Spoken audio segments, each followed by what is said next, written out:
అలా సాయంత్రం పూట బిగిల్ని సర్కస్ కి తీసుకెళ్లాను.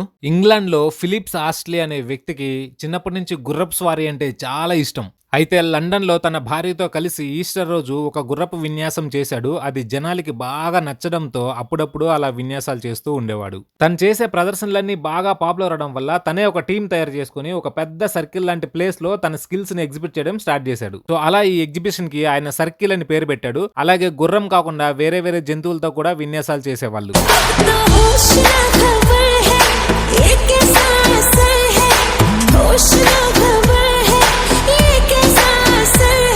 కాలంతో పాటు ఆ సర్కిల్ కాస్త సర్కస్ అయిపోయింది.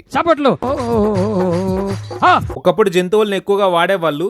బట్ యానిమల్ క్రూయల్టీ యాక్ట్ కింద సర్కస్ లో జంతువులను వాడకూడదని చెప్పి చాలా యాక్ట్స్ రావడం వల్ల అది మానేశారు.